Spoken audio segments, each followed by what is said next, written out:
Hello everyone. आज हम बात करेंगे बहुत ही इंपॉर्टेंट प्रॉपर्टी ऑफ कंक्रीट के बारे में, that is called as workability. तो ये प्रॉपर्टी जो होता है कंक्रीट का, वो उसके प्लास्टिक स्टेट या फ्रेश स्टेट से रिलेटेड है। तो हमको जब भी हम फ्रेशली मिक्स करते हैं कंक्रीट को, मीन्स हम मिक्स करते हैं cement, fine aggregate, coarse aggregate with water. तो उस पर्टिकुलर फ्रेश स्टेट में हमको बहुत सारा काम करना होता है कंक्रीट के साथ, जैसे कि उसको मिक्स करना है, उसको प्लेस करना है, कॉम्पैक्ट करना है। अगर दूर आपका साइट है तो उसको ट्रांसपोर्ट करना होता है, एंड देन फिनिशिंग वर्क।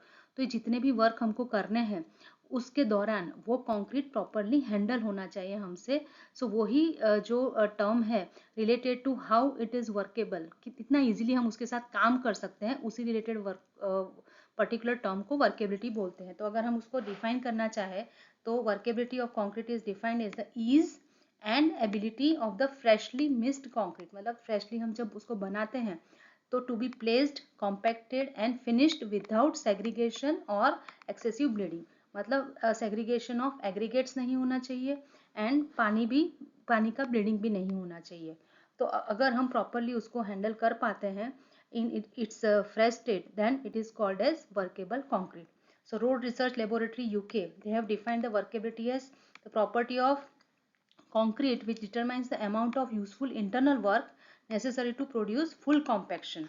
मतलब ये जो टर्म है वो कॉम्पैक्शन के रिलेटेड भी है, क्योंकि अगर हम इफेक्टिवली कॉम्पैक्शन करें तो वॉइड्स नहीं रहेगा, एंड प्रॉपरली उसका जो भी काम है इनिशियल, वो हम प्रॉपरली कर सकते हैं। सो इन शॉर्ट, अगर आपको एक ही सेंटेंस में उसको डिफाइन करना है तो आप बोल सकते हैं कि it is the ease with which you can handle the concrete in its plastic और फ्रेश स्टेट।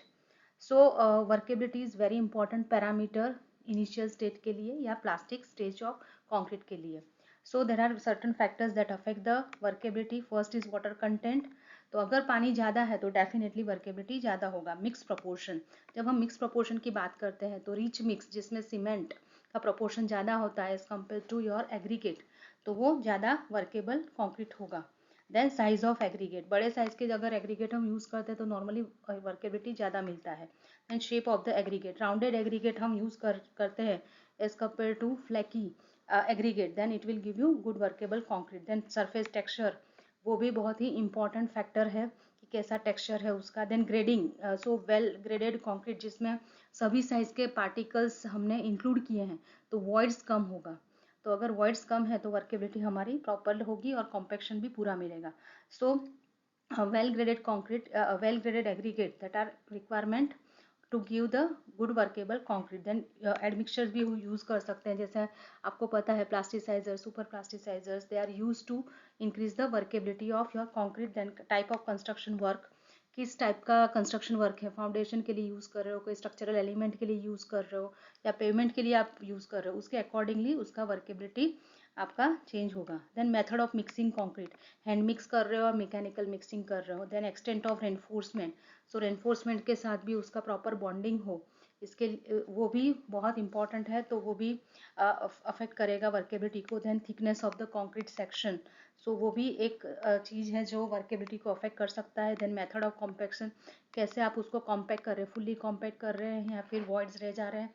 सो वो भी एक फैक्टर है जो वर्केबिलिटी को अफेक्ट करता है कि आप कैसे उसको कॉम्पैक्ट कर रहे हैं। देन डिस्टेंस ऑफ ट्रांसपोर्टेशन, आपका साइट कहाँ पे है, तो वो भी अफेक्ट करेगा आपके पर्टिकुलर वर्केबिलिटी को। देन मेथड ऑफ प्लेसमेंट, कैसे आप उसको प्लेस कर रहे हैं। एंड ऑल्सो एनवायरमेंटल कंडीशन, जो भी ह्यूमिडिटी, टेम्परेचर वगैरह जो एनवायरमेंट के कंडीशंस होते हैं वो भी अफेक्ट कर सकते हैं वर्केबिलिटी को। तो मैंने ब्रीफ में आपको वर्केबिलिटी क्या है वो समझाया, एज वेल एज कौन से फैक्टर्स हैं जो वर्केबिलिटी को अफेक्ट करते हैं। Then there are certain test to measure the workability.